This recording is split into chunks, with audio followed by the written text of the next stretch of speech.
അധ്യക്ഷത വഹിക്കുന്ന പ്രിയങ്കരനായ സെബാസ്റ്റ്യൻ മാഷ്, പഠനം നിർവഹിച്ച ധർമ്മരാജ് സാർ, മുഖ്യ പ്രഭാഷണം നടത്തിയ എഴുത്തുകാരനും സുഹൃത്തുമായ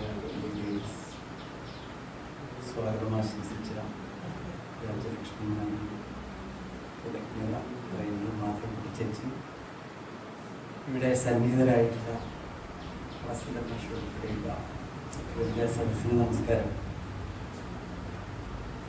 ഞാൻ ഈ യുവകലാ സാഹിത്യത്തിൻ്റെ സാഹിത്യയിലേക്ക് വന്നിരിക്കുകയാണ്. കൃഷ്ണന്റെ സാഹിത്യം അതെ, കുറേ കാലം അതിൻ്റെ ജനറൽ സെക്രട്ടറി ആയി ഇങ്ങനെ നടക്കുന്നതിനിടയിലാണ് ഉണ്ണികൃഷ്ണനെ പരിചയപ്പെട്ടത്. എനിക്ക് അതെൻ്റെ വീട് തന്നെയാണ്. അങ്ങനെ ഒരു സന്തോഷം. പിന്നെ വീട്ടിനെ കുറിച്ച് പറയാനാണ് ഇവിടെ വരേണ്ടി വന്നതെന്ന് അതിനേക്കാൾ വലിയ സന്തോഷമുള്ള കാര്യം. ഞാൻ വീട്ടിൽ കണ്ടിട്ടുണ്ട്, 2 തവണ കണ്ടിട്ടുണ്ട്. പക്ഷെ അതിൽ വളരെ കുട്ടിയാണ്. 1979 10ാം ക്ലാസ് പഠിച്ചുകൊണ്ടിരിക്കുന്ന സമയത്താണ്. പറഞ്ഞാൽ മനസ്സിലാവും. നമ്മുടെ ചിത്രനമ്പൂതിരിപ്പാട്, അദ്ദേഹം മുക്കുതലക്കാരനാണ്. ഞാൻ മുക്കുതല സ്വദേശിയാണ്.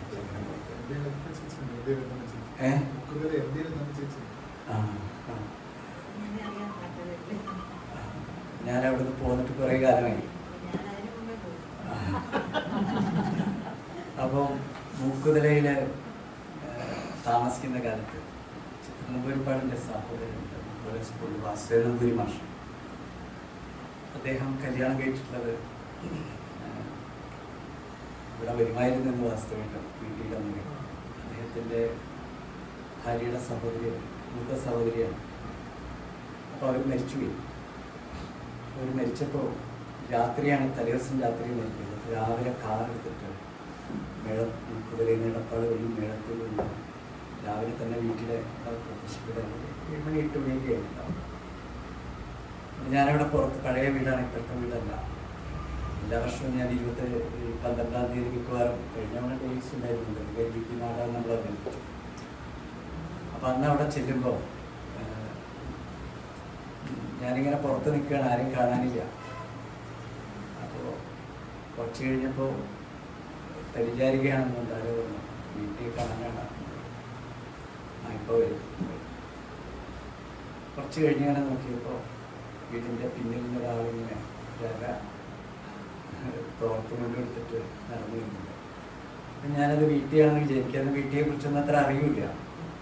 10-14 വയസ്സിലൊന്നും വീട്ടിയെ കുറിച്ച് അത്ര അറിയാൻ സാധ്യതയില്ല. പക്ഷെ വീട്ടിലേക്കാണ് എന്നോട് പറഞ്ഞിട്ടുണ്ട്. മേളത്തൂർ എവിടെ സ്ഥലമൊന്നും എനിക്കറിയില്ല. വീട്ടിലേക്കാന്ന് പറഞ്ഞാൽ ആൾക്കാർ വഴി പറഞ്ഞിരുന്നു പറഞ്ഞു. അങ്ങനെ അവിടെ ചെന്ന് ആദ്യം അദ്ദേഹം അവിടുന്ന് ഒരു സാധാരണ തോട്ടം കാര്യങ്ങൾ നടന്നില്ല. ഞാനിങ്ങനെ പറഞ്ഞു, ഇയാൾ മരിച്ചോ പറയാൻ വേണ്ടിയിട്ടാണ് ഞാൻ.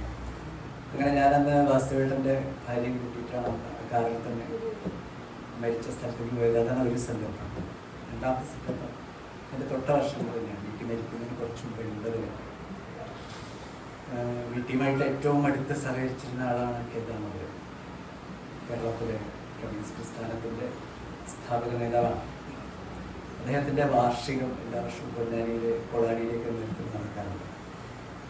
പിന്നീട് ഒരു സന്ദർഭത്തിൽ AVI സ്കൂളിൽ കേദാമോദരൻ അനുസ്മരണം നടക്കുമ്പോൾ വീട്ടിക്ക് അത്രയേറെ പ്രിയങ്കരനായിരുന്നതാണ്. വീട്ടിൽ കേദാമോദരൻ അനുസ്മരണത്തിൽ വീട്ടിൽ വന്നത് 2ാമത് കാണുന്നുണ്ട് എനിക്ക് ഓർമ്മയില്ല. അപ്പോഴും എനിക്ക് വീട്ടിൽ ആരാണെന്ന് അപ്പോഴും അറിയില്ല. പിന്നീടാണ് ഈ മനുഷ്യനെയാണല്ലോ ഞാൻ കണ്ടത്. ഇതേപോലത്തെ ഒരു സന്ദർഭം പുതുപ്പള്ളി രാഘവൻ്റെ വിപ്ലവ സ്മരണയിൽ എഴുതിയിട്ടുണ്ട്. അദ്ദേഹം പുന്നശ്ശേരി നമ്പിയുടെ പട്ടാമ്പി കോളേജിൽ സംസ്കൃതം പഠിക്കാമെന്നൊരു കാലമുണ്ട്. പൊതുകളിലാണെന്നാണ് ഓർമ്മ. വിപ്ലവ സ്മരണയിൽ എഴുതിയത്. കായംകുളത്തിനാണ് അദ്ദേഹം വരുന്നത്. അപ്പം അന്ന് വീട്ടിൽ കാണണം എന്നുള്ളൊരാഗ്രഹത്തിൽ പുതുപ്പള്ളി പട്ടാമ്പിയിൽ നിന്ന് കന്നഡയായിട്ട് മേളത്തൂർ നടന്ന് പുഴയിൽ കിടന്നു. അത് പാലമൊന്നുമില്ല. പുതുപ്പള്ളി എഴുതിയിരിക്കുകയാണ്. ഞാനവിടെ വീട്ടുമുറ്റത്ത് ചെന്ന് നിന്നു. ആരെയും കാണാനില്ല. കുറച്ച് കഴിഞ്ഞപ്പോൾ ആരോ വന്നു, വീട്ടിൽ കാണണമെന്ന് പറഞ്ഞു. അപ്പോഴും വീട്ടിൽ കാണാനില്ല. പിന്നെ പുതുപ്പള്ളി എഴുതുന്നത് ഇങ്ങനെയാണ്: കൈക്കോട്ടും കൈ പിടിച്ച് ഒരു പകുതി മുൻപ് ചുറ്റിയ ഒരാൾ നടന്നു വന്നു. അപ്പോൾ വീട്ടിൽ കാണണമെന്ന് പറഞ്ഞു. ആ വീട്ടിപ്പോൾ വരും എന്ന് പറഞ്ഞ് അദ്ദേഹം തിരിച്ചു പോയി അദ്ദേഹം മുണ്ടൊക്കെ മാറി വെളുത്ത മുണ്ട് വെച്ചിട്ട് തിരിച്ചു വരും. അപ്പോഴാണ് പുതുപ്പള്ളിക്ക് മനസ്സിലാവുന്നത് ഇതാണ് വീട്ടിൽ. അപ്പോൾ വീട്ടിൽ കാണുന്നത് വീണ്ടും പറഞ്ഞു, ഞാൻ തന്നെയാണ് വീട്ടിൽ എന്ന് വീട്ടിൽ പറയുക. ഇത് പുതുപ്പള്ളി എഴുതി വെച്ചിട്ടുണ്ട് ജോസ് നമ്പൂതിരി. അപ്പോൾ അങ്ങനെയാണ് വീട്ടിൽ എല്ലാ കാലത്തും എല്ലായിടത്തും നമ്മുടെ ദൃശ്യം.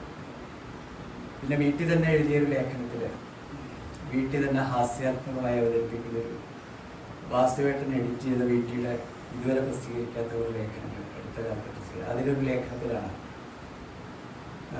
കലാമണ്ഡലത്തിൽ നടക്കുന്ന യോഗക്ഷേമ സഭയുടെ വനിതാ സമ്മേളനത്തിൽ പങ്കെടുക്കാൻ വീട്ടിൽ ക്ഷണിക്കപ്പെട്ട് വീട്ടിൽ വരികയാണ്. അപ്പോൾ വീട്ടിൽ ഷൊർണൂർ റെയിൽവേ സ്റ്റേഷനിൽ ഇരിക്കുക. അപ്പോൾ എവിടെ നിന്നൊക്കെയോ ആളുകൾ വരുന്നുണ്ട്, സ്ത്രീകൾ. വളരെ വൈകിയതിന് ശേഷമാണ് 60കളിലോ ഒക്കെയാണ് നടക്കുന്നതെന്നാണ് എൻ്റെ ഒരു ഓർമ്മ. പുസ്തകത്തിൽ എഴുതിയത്. റെയിൽവേ സ്റ്റേഷനിൽ ഇങ്ങനെ ഒരുപാട് അന്തർജനങ്ങൾ വന്ന് ഇറങ്ങുന്നുണ്ട്. അപ്പോൾ യോഗക്ഷേമ സഭയ്ക്ക് വർത്തമാനത്തിലൂടെ വീട്ടിൽ മനസ്സിലാക്കുകയാണ് ഇവരൊക്കെ അപ്പം നല്ല ഒന്നാം തരം പുതിയ വേഷമൊക്കെ ധരിച്ച് കൂളിംഗ് ഗ്ലാസ് കണ്ണടയൊക്കെ വെച്ച് നല്ല സാരിയൊക്കെ ധരിച്ചിട്ടുള്ള സ്ത്രീകളാണ് വന്ന് ഇറങ്ങുന്നത്. അപ്പോൾ അവരിങ്ങനെ സംസാര മധ്യേ പറയുന്നുണ്ട്, കലാമണ്ഡലം ഇവിടെ അടുത്താണ്, നമുക്ക് ഇവിടുന്ന് അങ്ങോട്ട് കുറച്ച് ദൂരേ ഉള്ളൂ എന്നൊക്കെ പറയുന്നുണ്ട്. യോഗക്ഷേമ സഭയുടെ കാര്യമൊക്കെ അപ്പോഴാണ് വീട്ടിൽ മനസ്സിലാവണേ ഇവരൊക്കെ യോഗക്ഷേമ സഭാ സമ്മേളനത്തിൽ പങ്കെടുക്കാൻ പോകണം നമ്പൂതിരി സ്ത്രീകളാണ് എന്ന് വീട്ടിൽ ഇങ്ങനെ ആലോചിക്കുകയാണ്. കാരണം വീട്ടിൽ അങ്ങനെ ആ നമ്പൂതിരി സ്ത്രീകളെ അവരുടെ സുരക്ഷയ്ക്ക് വേണ്ടി അല്ലെങ്കിൽ അവരുടെ ജീവിത ഉന്നമനത്തിന് വേണ്ടി പോരാടിയ ആളാണല്ലോ നാടകമൊക്കെ എഴുതിയത്.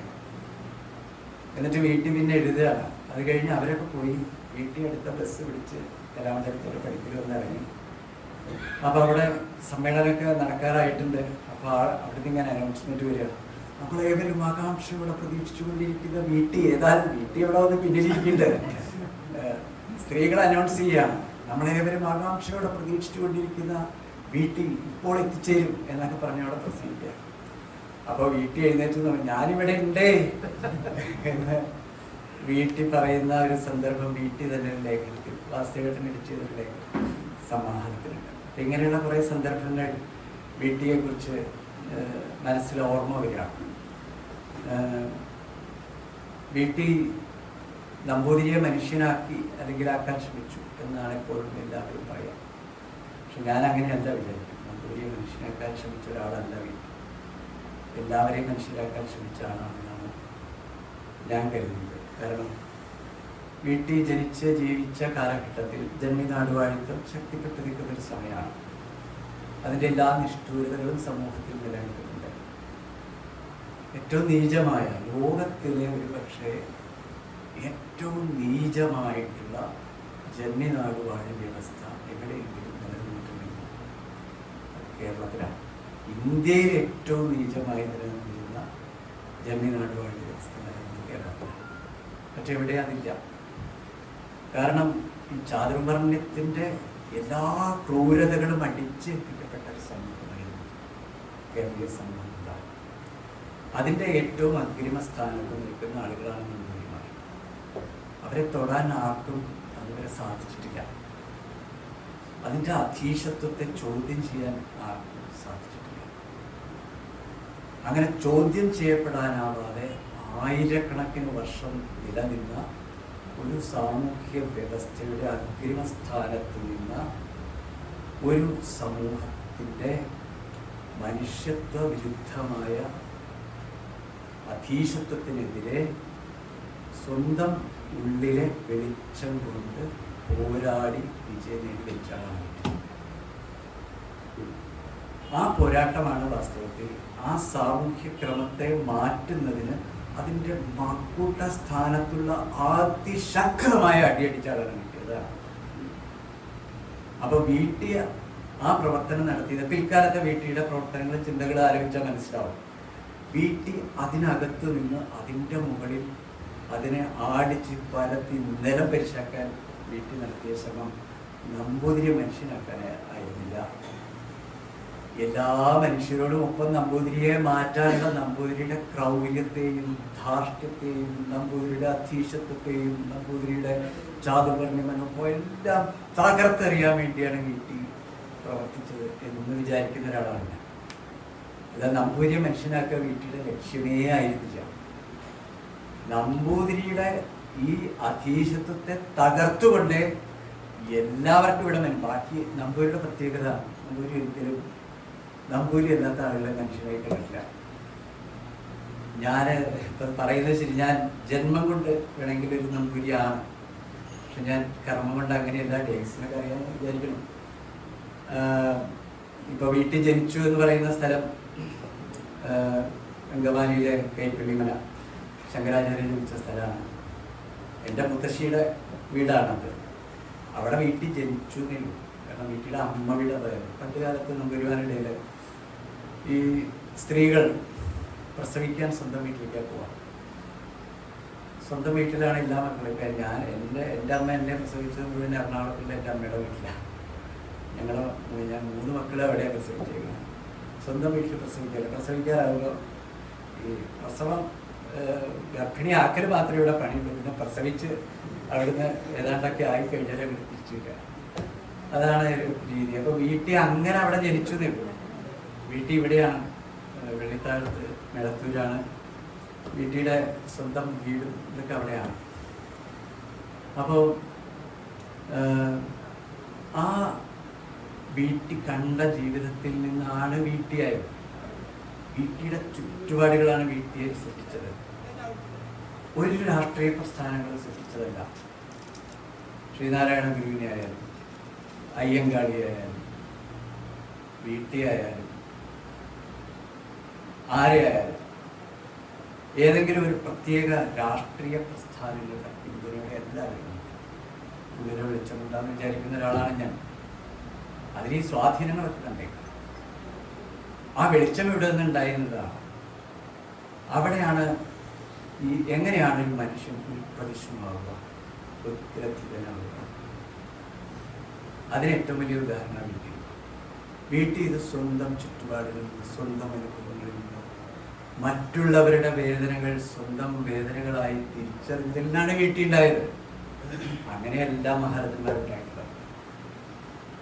അങ്ങനെ തന്നെയാണ് ബുദ്ധൻ ഉണ്ടായിട്ടുള്ളത്, അങ്ങനെ തന്നെയാണ് ക്രൈസ്റ്റ് ഉണ്ടായിട്ടുള്ളത്, അങ്ങനെ തന്നെയാണ് മുഹമ്മദ് ഉണ്ടായിട്ടുള്ളത്. അവരുടെ കാലത്തിനനുസരിച്ചുള്ള ആലോചനകൾക്ക് അപ്പോൾ സാധ്യതയുള്ളൂ. അതുകൊണ്ട് ഇന്ന് ആലോചിക്കുമ്പോൾ അതിനൊക്കെ ചിലപ്പോൾ പല പഴഞ്ചൻ ആശയങ്ങളാണെന്നൊക്കെ തോന്നാം. പക്ഷെ അവരുടെ കാലത്ത് അവർക്ക് അങ്ങനെ ചിന്തിക്കാൻ പറ്റും. കാലത്തിനപ്പുറത്തേക്ക് ഉള്ള ചിന്ത എന്ന് പറയുന്ന മൂല്യങ്ങൾ, സാഹോദര്യം, സ്നേഹം, സത്യം, നീതി, ഇതൊക്കെ എല്ലാ കാലത്തിനും സനാതന ധർമ്മം എന്നുള്ള തത്വത്തിൽ അതാണെന്ന് ഞാൻ വിചാരിക്കുന്നത്. എല്ലാ കാലത്തേക്കും ബാധകമായിട്ടുള്ള മൂല്യങ്ങൾ. പക്ഷെ അതിനെ സനാതന ധർമ്മം എന്ന് നമ്മൾ പറഞ്ഞു പഠിപ്പിക്കുകയും അത് ഏറ്റവും മഹത്തരമാണെന്ന് പറയുകയും അത് പ്രാക്ടീസ് ചെയ്യുമ്പോൾ അത് ചാതുർണ്യമായി മാറുകയും ചെയ്യാം. ഇന്ന് വ്യവഹരിക്കപ്പെടുന്ന സനാതന ധർമ്മം ചാതുർണ്യം മാത്രമാണ്. നീചമായ അടിമ വ്യവസ്ഥയാണ്, ജാതി വ്യവസ്ഥയാണ്. ഇതാണ് വീട്ടിൽ കണ്ടെത്തുന്നത്. അത് ഏറ്റവും നിഷ്ഠൂരമായി നടപ്പിലാക്കുന്ന ഒരു സമൂഹത്തിൽ, ഒരു സമുദായത്തിൽ ജനിച്ച വീട്ടിക്ക് സ്വന്തം വീട്ടിലുള്ള സ്ത്രീകളുടെ വേദനയാണ് വീട്ടിൽ കണ്ടത്. സ്വന്തം വീട്ടിലുള്ള സ്ത്രീകളുടെ വേദനയാണ്, വിധവയുടെ വേദന. വിധവ ഇവിടെ ദേവകി നിലയംകൂടെ എഴുതിയത് വായിച്ചു. ദേവകി നിലയംകൂടെ നിങ്ങൾക്കറിയാം, ചിത്രനമ്പൂരിപ്പാടിൻ്റെ സഹോദരിയാണ്. അവരൊക്കെ ജനിച്ചു വന്ന ആ കാലമായ വീട്ടിയുടെ കാലത്തിനൊക്കെ ശേഷമാണ് അവരൊക്കെ ജനിച്ചിട്ടുണ്ടാവുക. കുറേയൊക്കെ ലഘൂകരിക്കപ്പെട്ടിട്ടുണ്ട്.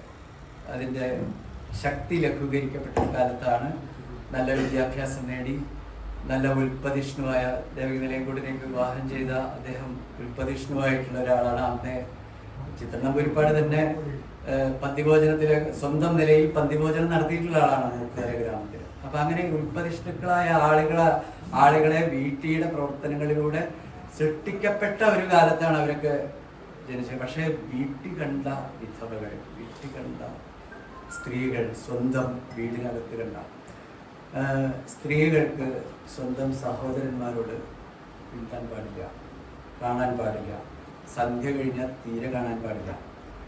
വിവാഹം കഴിച്ചു കൊണ്ടുവരുന്ന സ്ത്രീകളാണെങ്കിൽ അവർക്ക് സ്വന്തം വീട്ടിൽ നിന്ന് ആരെങ്കിലും സ്വന്തം വീട്ടിൽ നിന്ന് സഹോദരന്മാരോ അച്ഛനോ വന്നാൽ അവരെ കാണാൻ പാടില്ല. അച്ഛനെ കാണാൻ പാടില്ലാത്ത വ്യവസ്ഥയാണ്.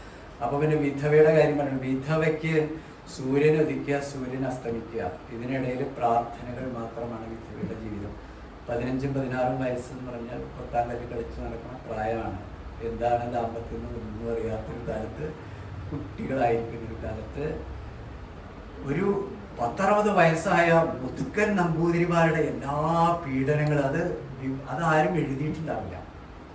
ഞാൻ തന്നെ ചിലപ്പോൾ ആലോചിക്കാറുണ്ട്, എൻ്റെ മുത്തശ്ശി കല്യാണം കഴിച്ചത്, എൻ്റെ മുത്തശ്ശിക്ക് 16 വയസ്സാണ്. മുത്തശ്ശൻ അന്ന് തിരുവനന്തപുരത്ത് മൊറജവും കൊടമാളൂരിൽ സംബന്ധവും ഇതെല്ലാം കഴിഞ്ഞ് തിരിഞ്ഞു കളിച്ചു വന്നെന്ന് ഈ അപ്പൻ നമ്പൂതിരിമാർക്ക് വിവാഹം കഴിക്കാൻ പാടില്ല. ആ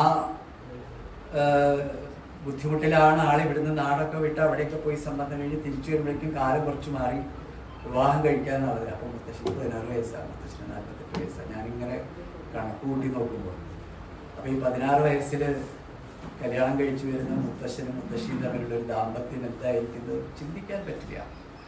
അതിനേക്കാൾ പ്രായമുള്ള ആളുകളെയാണ്, 3-ാമത്തെയും 4-ാമത്തെയും അതിനേക്കാൾ പ്രായം കൂടിയ ആളുകളാണ് ഈ 12, 13, 16 വയസ്സായ പെൺകുട്ടികൾ. ഇതാ സമുദായത്തിലുള്ള ഉള്ളിലുള്ളത്. ഈ വേദനകളാണ് വീട്ടിയെ ഒരു വിപ്ലവകാരിയാക്കി മാറ്റിയത്. വേദനകളാണ് എപ്പോഴും വിപ്ലവകാരികളെ സൃഷ്ടിക്കുന്നത്. അത് തിരിച്ചറിയുന്ന, അത് ഉൾക്കൊള്ളുന്ന, അത് സ്വന്തം ഹൃദയത്തെ അത് മതിക്കാൻ തുടങ്ങുമ്പോഴാണ് നമ്മൾ അതിനെ ചോദ്യം ചെയ്യാൻ തുടങ്ങുന്നത്. അതിനെ നമ്മൾ മനുഷ്യത്വം എന്ന് വിളിക്കുക. എല്ലാവരും മഹാമനുഷ്യന്മാരുടെ ഈ വേദനകളോടുള്ള പ്രതിഷേധമാണ്, ഈ അസമത്വത്തോടുള്ള, അനീതിയോടുള്ള, അക്രമങ്ങളോടുള്ള ഒരു എല്ലാ മനുഷ്യർക്കും ഇത് ഉണ്ടായിക്കൊള്ളുന്നില്ല. ചിലർ ഇപ്പോൾ 2 കൂട്ടർ തല്ലോട് കണ്ടു കഴിഞ്ഞാൽ സ്ഥലം വിട്ടു പോകും. പക്ഷെ ചിലർക്ക് അത് കണ്ടുപിടിക്കാൻ പറ്റില്ല. അവരാണ് മഹത്വങ്ങളെ വിളംബരം ചെയ്യുന്നത്, മഹത്വങ്ങളെ സൃഷ്ടിക്കുന്നത്. മഹത്വങ്ങൾ വിളംബരം ചെയ്ത് മഹത്വങ്ങൾ ഉണ്ടാക്കുന്നവരെ നമ്മൾ മഹാന്മാർ എന്ന് പറയുന്നു. അങ്ങനെയുള്ളൊരു സ്വയം നിർമ്മിതമായ കാലത്തോട്, ജീവിതത്തോട്, ദൃശ്യതകളോട്, അനുഭവങ്ങളോടുള്ള നിരന്തരമായ സംവാദങ്ങളെ കലഹങ്ങളാക്കി മാറ്റുകയാണ്. ഇപ്പോൾ വീട്ടിൽ സ്വന്തം അദ്ദേഹത്തിൻ്റെ ആദ്യ വിവാഹം ഇട്ടിയാൻ പറമ്പത്ത് നിന്നാണ്. ICPയുടെ സഹോദരിയാണ്. വീട്ടിൽ തന്നെ എഴുതിയിട്ടുണ്ട്, നമ്പൂതിരി പുനരുദ്ധാനത്തിൻ്റെ കളിത്തൊട്ടിൽ എന്ന് പറയുന്നത് ഇട്ടിയാൻ പറമ്പത്താണ്. കാരണം ഇട്ടിയാൻ പറമ്പത്തെ ICPയുടെ സഹോദരിമാരെ മുഴുവൻ ഒരാളെ വീട്ടിൽ വിവാഹം കഴിച്ചു, ബാക്കിയൊക്കെ ഇതര മതസ്ഥരെ ആ കാലത്ത് വിവാഹം കഴിച്ചുകൊണ്ടിരുന്നു. 30കളിൽ 40കളിൽ വിവാഹം കഴിച്ചുകൊണ്ടിരുന്നു. രാഘവ് പഠിക്കുന്ന ഒരാളെ കല്യാണം കഴിക്കുന്നത്, ഒരാളെ കല്യാണം കഴിക്കുന്നത് അന്ന് കമ്മ്യൂണിസ്റ്റ് വിപ്ലവകാരിയായിരുന്ന കല്ലാട്ട് കൃഷ്ണനാണ് പ്രിയത്തെ വിവാഹം ചെയ്യുന്നത്. അപ്പോൾ ഇട്ടിയാൻ പറമ്പത്താണ് യഥാർത്ഥ വിപ്ലവ കേന്ദ്രം എന്നാണ് പറഞ്ഞിട്ടുള്ളത്. അവരൊക്കെ പിന്നീട് ICP കമ്മ്യൂണിസ്റ്റായി. പ്രഭാതം പത്രമൊക്കെ അദ്ദേഹമാണ് തുടങ്ങുന്നത്. ICPയുടെ ജീവചരിത്രം ഇപ്പം M. N. നാരായണ മാഷ് എഴുതി പ്രസിദ്ധീകരിച്ചിട്ടുണ്ട്. അപ്പോൾ ഇതൊക്കെ പറയല്ല, പറയാൻ നമുക്ക് എളുപ്പമാണ്. നല്ല മനുഷ്യനാവണം, മതങ്ങൾ മുഴുവൻ പറഞ്ഞുകൊണ്ടിരിക്കുകയാണല്ലോ, എല്ലാവരും നല്ല മനുഷ്യരാവണം, നല്ല സാഹോദര്യമുള്ളവരാവണം. ഇത് നൂറ്റാണ്ടുകളായിട്ട് മതങ്ങൾ പ്രബോധനങ്ങളിലൂടെ പറഞ്ഞു കൊടുക്കണം. ഇത് പറയാൻ വളരെ എളുപ്പം. പക്ഷേ ഇത് പ്രവർത്തിക്കുക എന്നുള്ളത് വലിയ ബുദ്ധിമുട്ടുള്ള കാര്യമാണ്. അത് പ്രവർത്തിച്ച് കാണിക്കുകയാണ് വീട്ടിൽ ചെയ്തത്. സ്വന്തം ഭാര്യയുടെ സഹോദരിമാരെ, അത് ഈ വീട്ടിയുടെ തീരുമാനമല്ല, അത് ICPയുടെ തീരുമാനമാണ്.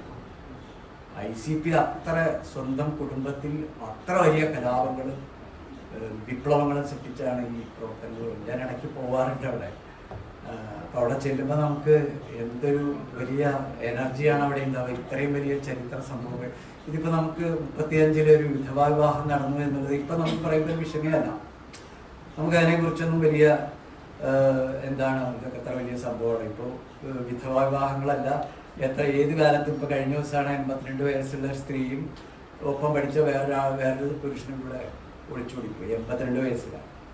53 വയസ്സിൽ അലുമിനി മീറ്റിംഗ് കൂടിയപ്പോൾ കണ്ടുമുട്ടിയ ഒരുമിച്ച് പഠിച്ച ആളുകൾ ഒളിച്ചോടിപ്പോയി. ഇപ്പം ഇതൊന്നും നമുക്ക് വിഷയമില്ല. പക്ഷെ 35-ലൊരു വിധവാ വിവാഹം എന്ന് പറയുന്നത് അചിന്ത്യമാണ്. MRBയുടെ എഴുത്തുകൾ വായിച്ചാൽ അറിയാം എത്രമാത്രം വർഷങ്ങളോളം പീഡനമാണ് അനുഭവിച്ചത്. താമസിക്കാൻ വീട് കിട്ടില്ല, വിവാഹം കഴിച്ച് സ്വന്തം വീട്ടിൽ കയറ്റില്ല, എവിടെയും കയറ്റില്ല, ബഹിഷ്കൃതനാണ് പൂർണ്ണമായിട്ടും. കഞ്ഞി കുടിക്കാൻ വഴിയില്ല. കാരണം സമ്പത്ത് മുഴുവൻ ആരുടെ കയ്യിലാണ്?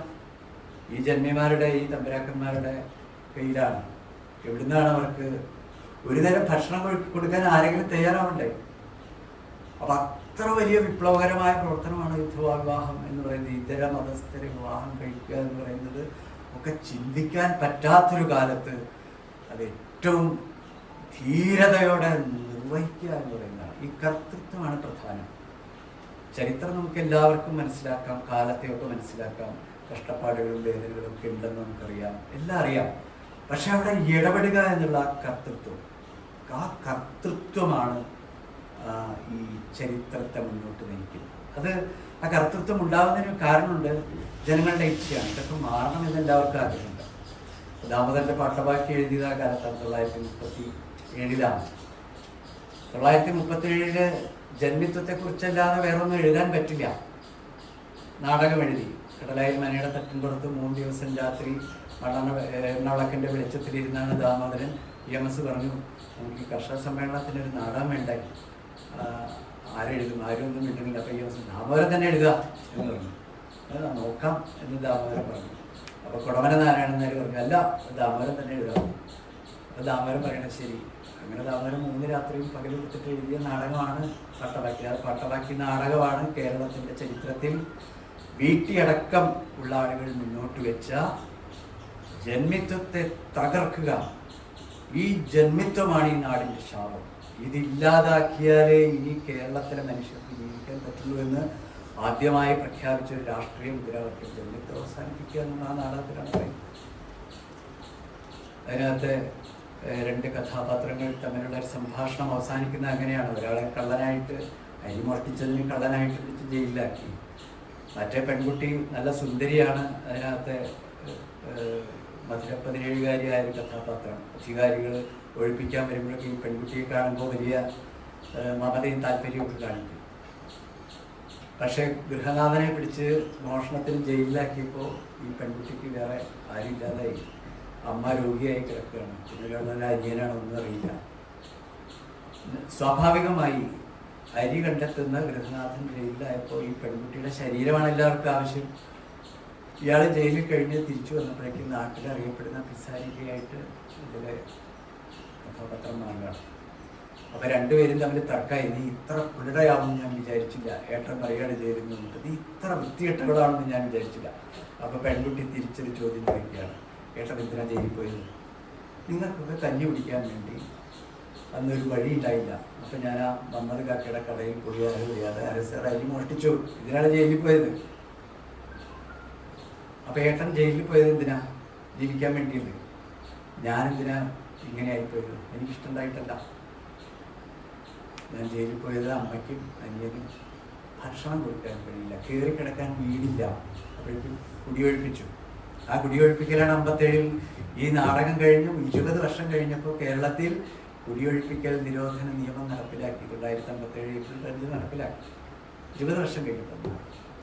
അപ്പം ജനങ്ങളുടെ ഒരു ഇച്ഛയാണ്, ജനങ്ങൾക്കൊരാഗ്രഹം ഉണ്ടാകുമ്പോഴേ ജനങ്ങൾക്ക് ഇതെല്ലാം ശരിയാണെന്നും, പക്ഷെ ആരെയും കർത്തൃത്വം നിർവഹിക്കും. ജനങ്ങൾക്ക് അങ്ങനെ ഒരു ആഗ്രഹമുണ്ട്, ജന്മിത്വം ഇല്ലാതാവണമെന്നില്ല, പക്ഷെ ആര് ചെയ്യും? അവിടെയാണ് അത് തിരിച്ചറിയുന്ന, സ്വന്തം മനസ്സിലെ വെളിച്ചം കൊണ്ട് തന്നെ മാറ്റിവെച്ച് തൻ്റെ ഒപ്പമുള്ള മനുഷ്യരുടെ ജീവിതത്തെ മാറ്റാനുള്ള വലിയ അദമ്യമായ ഇച്ഛയിൽ നിന്നും മനുഷ്യ സ്നേഹത്തിൽ നിന്നും ഒരാൾ ആ കർത്തൃത്വം ഏറ്റെടുത്ത് എല്ലാം ത്യജിച്ച് രംഗത്തുണ്ട്. ഗുരു ചെയ്തതാണ്. വീട്ടിൽ പറയുന്നുണ്ട്, എൻ്റെ എല്ലാ ശക്തിയും എനിക്ക് വെളിച്ചം തന്ന ഗുരുവാണെന്ന് പറയുന്നുണ്ട്. വീട്ടിൽ പറയുന്നുണ്ട്, വീട്ടിൽ നമ്പൂരി സ്ത്രീകളെ മാത്രമേ എല്ലാ സ്ത്രീകളെ അഭിസംബോധനകളാണ്. 18 വയസ്സ് കഴിഞ്ഞ ഏത് പെൺകുട്ടിക്കും ഏതൊരു ചെറുപ്പക്കാരനെയും വിവാഹം ചെയ്യാൻ അവകാശം ഉണ്ടാവണമെന്ന് 1929 ഇവിടെ ഇടക്കുന്നി വനയുടെ അങ്കണത്തിൽ വെച്ച് പുരുഷന്മാർ മാത്രം കണ്ടിരുന്ന നാടകത്തിൽ പ്രഖ്യാപിച്ചാണ്. സ്ത്രീകൾ ആ നാടകം കണ്ടിട്ടില്ല. 29 ഡിസംബറിലാണെന്ന് തോന്നുന്നല്ലേ? 29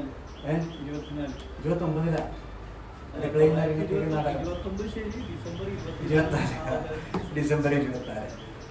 അപ്പം അന്ന് അവിടെ കുറേ കുടുംബം വെച്ച നമ്പൂരിമാർ മാത്രമാണ് ആ നാടകം കണ്ടിട്ടുള്ളൂ. സ്ത്രീകൾ കണ്ടിട്ടില്ല. കാരണം സ്ത്രീകൾക്ക് നാടകം കാണാൻ പാടില്ല.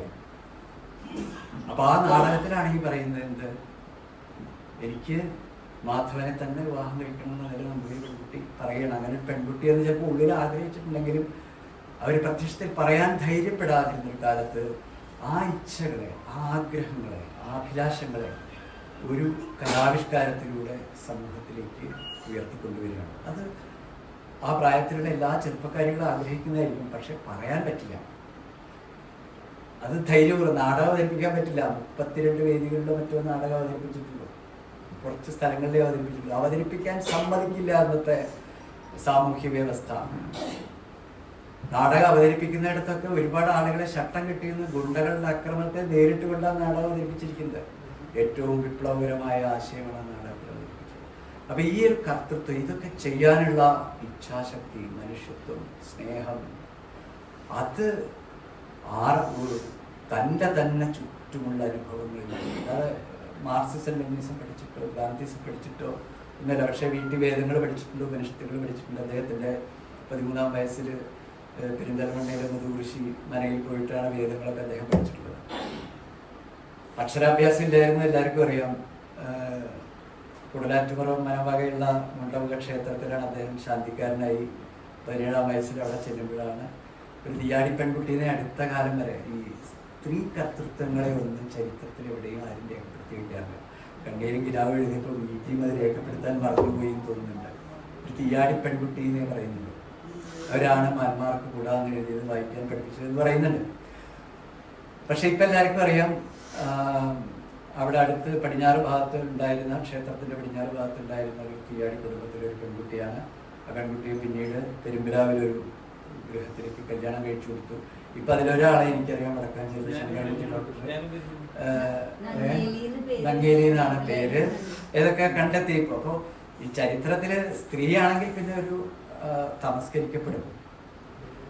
ആ പെൺകുട്ടി അത് ചെയ്തത് താൻ ചരിത്രത്തിൽ ഇടപെടാൻ പോകുമെന്ന് തീരുമാനിച്ചിട്ടൊന്നും ആവില്ല.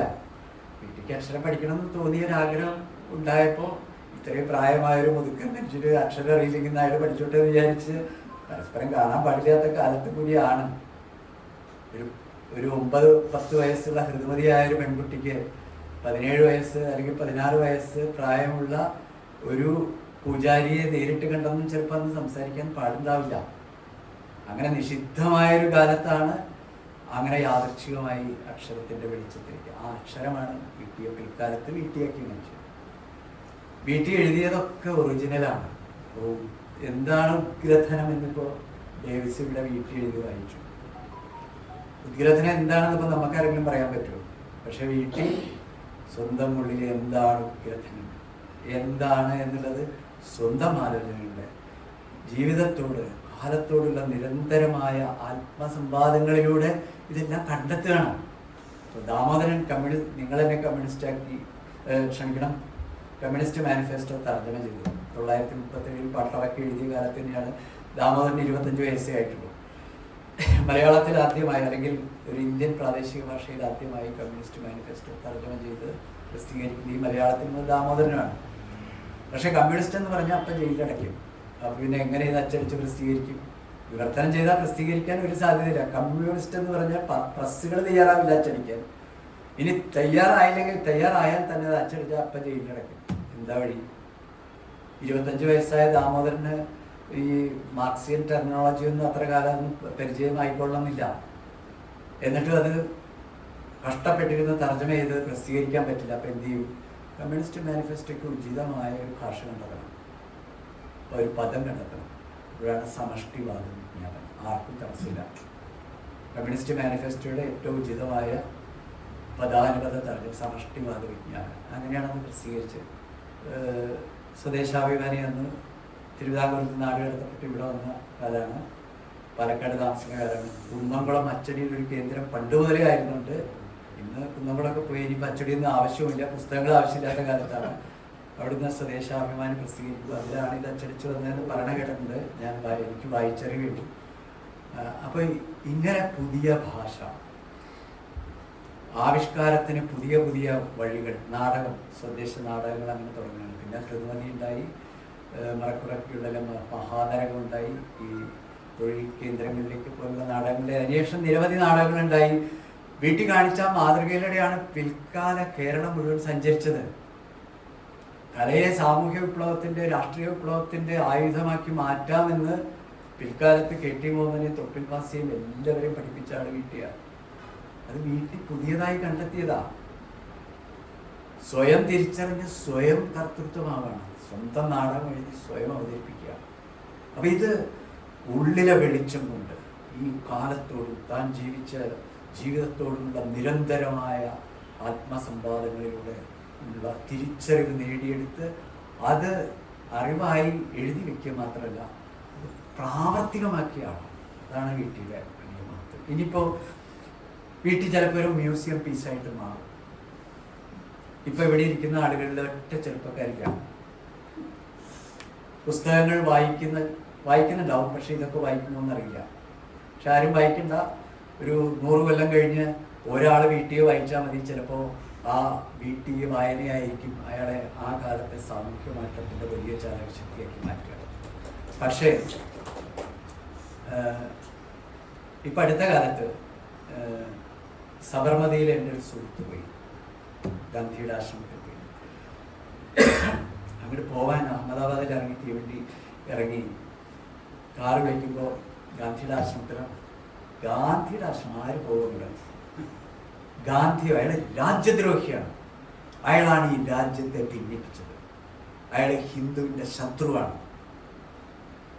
ഇന്ന് ഗുജറാത്തിലെ ഏതാണ്ട് 25 വയസ്സ് വരെയുള്ള പ്രായമുള്ള മുഴുവൻ കുട്ടികൾ വിശ്വസിക്കുന്നതാണ്. എൻ്റെ സുഹൃത്തിൻ്റെ മകൾ അവസാനം ആർക്കിടെക്ചർ പഠനം ഒരു വിധത്തിൽ അവസാനിപ്പിച്ച് അവിടെ രക്ഷപ്പെട്ടു വരികയാണ് ചെയ്തത്.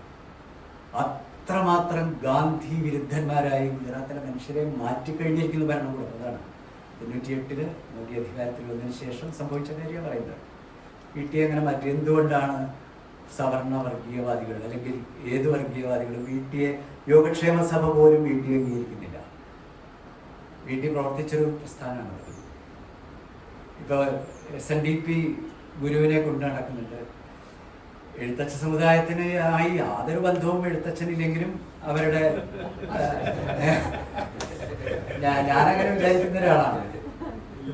ഒരു ബന്ധമില്ല.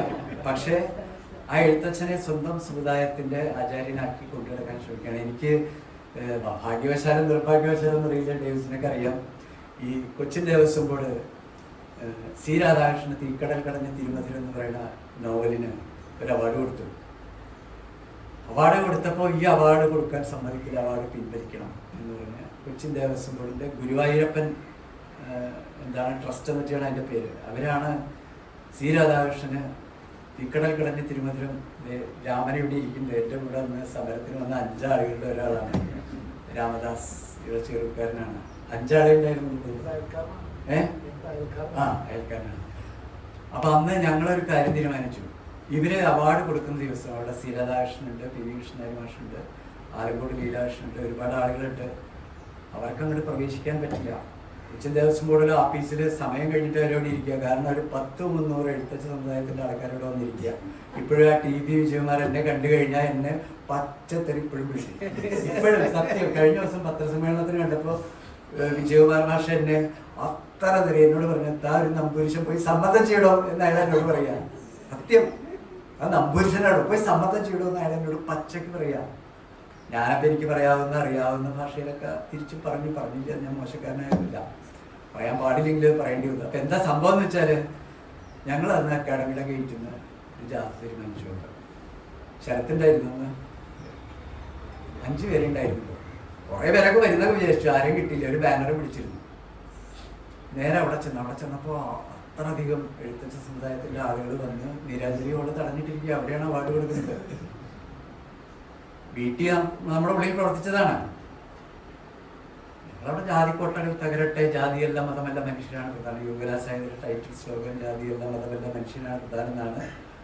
2012 ഏപ്രിൽ മാസം 25-26 വൈക്കത്ത് വർക്കലയിൽ ഒരു ക്യാമ്പ് നടന്നപ്പോൾ അവിടെ നിന്ന് ഉയർത്തിയ മുദ്രാവാക്യമാണ്. അന്ന് നരേന്ദ്രമോദി അധികാരത്തിൽ വന്നിട്ടില്ല. കേരളത്തിൽ ജാത്യാഭിമാന ബോധം വളരെ ശക്തിപ്പെട്ടുകൊണ്ടിരിക്കുന്ന ഒരു സമയത്ത് ഉയർത്തിയ മുദ്രാവാക്യമാണ്. ഗുരുവിനെ ഓർത്തുകൊണ്ട് ഉയർത്തിയ ഗുരുവിൻ്റെ ആശയങ്ങളുടെ സമകാലികമായ ഒരു പരാവർത്തനം അടുക്കി വെച്ച മുദ്രാവാക്യമാണ്. ആ മുദ്രാവാക്യം ഉയർത്തി എന്ന ഒരു ജാഥ നടത്തി. നിരാഞ്ജലി ഉണ്ടെങ്കിലേക്ക് 5 പേരെ ഉണ്ടായിരുന്നുള്ളൂ. അവസാനം അവരൊക്കെ ഒഴിവായി പോകേണ്ടി വന്നു. ഞങ്ങൾ ചെന്ന ഗേറ്റ് തടഞ്ഞു. ഇവരെ മാറ്റണമെന്ന് പോലീസിനോട് പറഞ്ഞു. ഈ ആളുകളെ മുഴുവൻ ഇവിടുന്ന് മാറ്റണം, ഇത് സർക്കാർ പരിപാടിയാണ്, ഈ അവാർഡുകളെ കൊടുക്കണം. അങ്ങനെ അവസാനം പോലീസ് സമരക്കാരെ മുഴുവൻ അറസ്റ്റ് ചെയ്ത് കൊണ്ടുപോയി ഞങ്ങൾ ഒരുക്കി കൊടുത്ത വഴിയിലൂടെ സി രാധാകൃഷ്ണൻ 5 പേരെ ഉണ്ടായിരുന്നു. അപ്പോൾ വീട്ടിൽ ഒറ്റയ്ക്കായിരുന്നു. പിന്നെ വീട്ടിലെ കൂടെ ഒരുപാട് ആളുണ്ടായി. അപ്പം നമ്മൾ ചെയ്യാം എന്ന് വിചാരിക്കുന്ന ശരിയെന്ന് തോന്നുന്ന കാര്യങ്ങൾക്ക് നിരുപാധികമായി നിലകൊള്ളാൻ ശ്രമിച്ചാൽ വീട്ടിൽ കാണിച്ചെന്ന് എഴുതിയതാണ്. വീട്ടിൽ നമ്പൂതിരി സ്ത്രീകളുടെ മാത്രം പ്രശ്നമല്ല, സ്ത്രീ നായികമാരെ അവതരിപ്പിച്ച ആള് വീട്ടിയാണ്. സ്ത്രീയിടത്ത് രാത്രി മലയാളത്തിലെ സ്ത്രീ വിപ്ലവ നായികയാണെന്ന് ആദ്യം പറഞ്ഞാൽ വീട്ടിലാണ്. വീട്ടിൽ നാടകം എഴുതുന്നതിന് മുമ്പ് പറഞ്ഞിരിക്കുന്നത്. അപ്പോൾ അത് വീട്ടിനുള്ളിൽ ശരിയാണ്. ലിംഗസമത്വത്തെക്കുറിച്ച് മലയാളത്തിൽ ആദ്യം ചിന്തിക്കുന്ന ആളുകളിൽ ഒരാളാണ് വീട്ടിൽ. അപ്പം ആ രീതിയിൽ സ്വന്തം കാലത്തോട് നിരന്തരമായി സംവദിച്ചുകൊണ്ട് തൻ്റെ ഉള്ളിലെ വെളിച്ചം കൊണ്ട് തനിക്ക് ശരിയെന്ന് തോന്നിയ ഒരു പ്രത്യയശാസ്ത്ര പ്രചോദനവുമില്ലാതെ മനുഷ്യൻ എന്നുള്ള, അതാണ് ഇവിടെ സത്യം മനുഷ്യനാണ്. ഇത് മാർക്സ് ആദ്യം പറഞ്ഞിട്ടുണ്ട്. കോണ്ടെക്സ്റ്റ് വേറെയാണ്, പ്രകൃതിയുടെ മാനദണ്ഡം മനുഷ്യനാണ് എന്ന് മാർക്സ് പറഞ്ഞിട്ടുണ്ട്. അതിനെ വേറൊരു അർത്ഥത്തിൽ സാമൂഹ്യ വിപ്ലവത്തിൻ്റെ പശ്ചാത്തലത്തിൽ നിന്നുകൊണ്ടാണ് വീട്ടിൽ ഇവിടെ സത്യം മനുഷ്യനാണ്. മനുഷ്യനുണ്ടെങ്കിലേ സംസ്കാരമുള്ളൂ, ചരിത്രമുള്ളൂ, സാഹിത്യമുള്ളൂ, കലയുള്ളൂ, വിപ്ലവമുള്ളൂ. മനുഷ്യൻ്റെ അവിടെ ജീവജാലങ്ങൾ പ്രകൃതിയിൽ കാണുന്ന മറ്റു ജീവജാലങ്ങളും മാത്രമേ ഉള്ളൂ എന്ന് ചെന്നൊന്നും പ്രശ്നമില്ല. പരിസ്ഥിതിയില്ല, രാഷ്ട്രീയമില്ല, കലയില്ല, ഒന്നുമില്ല. അതിങ്ങനെ ജീവിച്ചു പോയിക്കോളും. അപ്പോൾ മനുഷ്യൻ തന്നെയാണ് മാനദണ്ഡം. ഈ മനുഷ്യൻ മാനദണ്ഡമായിരിക്കുമ്പോൾ മനുഷ്യരെല്ലാവരും തുല്യരാണെന്ന് പുസ്തകത്തിൽ എഴുതി വെച്ചുകൊണ്ട് കാര്യമില്ല. എല്ലാവരും തുല്യരാണ്. സ്ത്രീയും പുരുഷനും ഭിന്നതയില്ല, ഭേദമില്ല. പട്ടികജാതിക്കാരനും പട്ടികവർക്കാരനൊന്നും ഭേദമല്ല, എല്ലാം ഒന്നാണ്. അങ്ങനെയാണല്ലോ പറയുന്നത്, എല്ലാം ഒന്നിൻ്റെ വകഭേദങ്ങളാണെന്നൊക്കെ ആത്മീയാചാര്യന്മാരൊക്കെ പറയും. പക്ഷേ ആ ഒന്ന് എന്ന് പറയുന്നത് ബ്രാഹ്മണ മതമാണ് എന്ന് മാത്രം. അതാണ് അവരുടെ ഒന്ന്, അതാണ് അവരുടെ ചാതുർവർണ്ണ്യം. അപ്പം അത് എല്ലാം തിരിച്ചറിഞ്ഞ് വീട്ടിൽ നമ്പൂതിരിയല്ല മനുഷ്യനൊക്കെ ശ്രമിച്ചത്. വീട്ടിൽ എല്ലാ മനുഷ്യരെയും മനുഷ്യരാക്കാൻ ശ്രമിച്ചാണ്. എല്ലാവരെയും മനുഷ്യരാക്കാൻ.